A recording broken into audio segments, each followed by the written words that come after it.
How long did you think this task would last?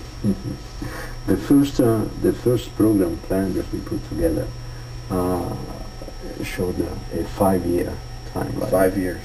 That was ridiculously low, but at that time it seemed like it could be possible. We had underestimated the difficulties that are associated with developing new fuels. So when the U.S. Department of Energy tapped you to lead this effort, that seems like an enormous task. Where do you begin?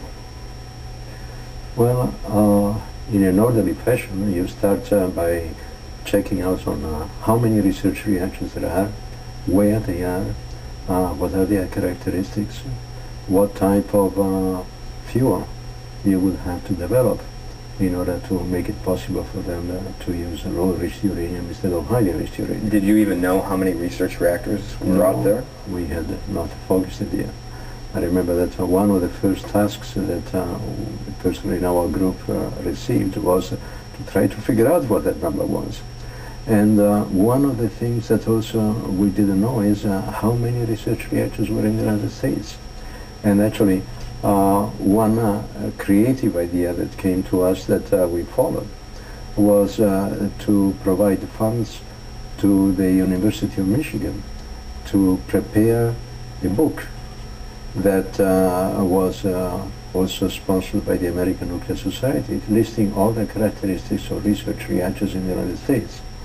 And the reason was that why this was very successful was that research reactors considers us like the enemies, like someone who wanted to change their core, create problems for them.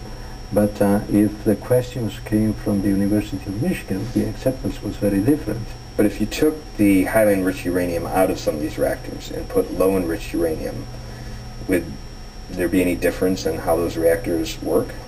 Yes, usually there is a difference. But the difference is not very big. Typically, for the same configuration of the reactor, you will find that the experiments that are performed in the reactor would have to use around between 5 and 10% fewer neutrons. And so if you need to perform an experiment that requires the same number of neutrons, your experiment would have to last about 10% longer. So why didn't these reactors in the United States want to give up their highly enriched uranium? Well, in part because changing to another fuel would have created problems for them, licensing problems. There was especially a concern that if they asked the Nuclear Regulatory Commission to change their reactor even in the smallest way, the Nuclear Regulatory Commission would have used that excuse, that change, for as a way of forcing them to make the reactor much safer, to essentially put on them new requirements that were more stringent than those that had to be followed when the reactor had been built 20 or more years earlier. Another reason why research reactors did not want to convert in the United States was that there was a special status attached to the fact that they were using highly enriched uranium. And there were several reactors that had a brass plate in front of the model of their reactor, and the brass plate was saying this reactor uses 93% enriched uranium. And it seemed to me like some of the reactors thought that this was a badge of honor, something that would prove that the reactor had to be very important for the US government to agree that they could use bomb-grade material. That was a dangerous material, and therefore the reactor had to be very important. So we wanted foreign research reactors to use a fuel that we weren't willing to use ourselves? To some extent, yes. And you know, some research reactors had converted in the United States. But it does seem unfair. Yes, and I agree with that. I could not disagree with So when they made those complaints, you said, I agree with you? I could point out to the reactors in the United States which had been converted, and point out to them that we had spared no effort. And so we were trying to do our best to convert U.S. research reactors, but invariably we were told, yes, but how about the HIFER? How about the Brookhaven reactor? What about this and that reactor that you have not converted? And at that time, thank God we always had someone from the Department of Energy in the audience, and so I was inviting him to address the question. And what would the response be? The poor guy in general had to say that he was working at it, but he was promising that he would bring this problem to the attention of the responsible authorities, and he was trying to... Made the same promise year after year? Right.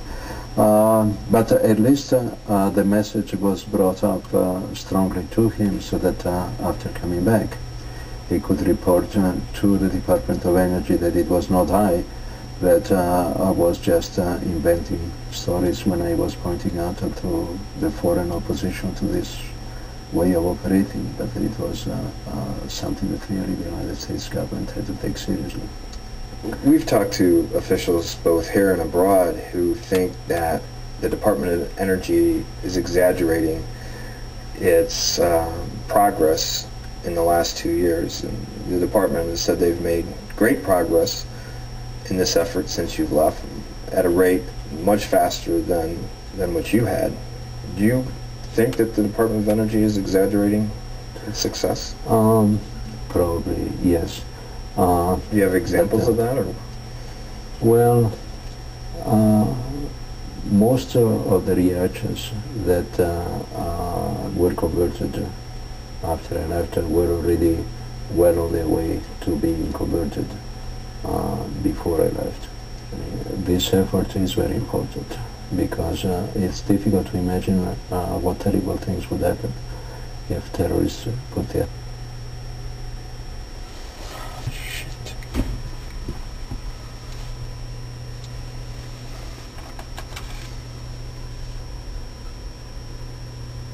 hands on highly enriched uranium. Yeah. No matter who does it, no matter who does it, no matter how he does it, well on their way to being converted before I left.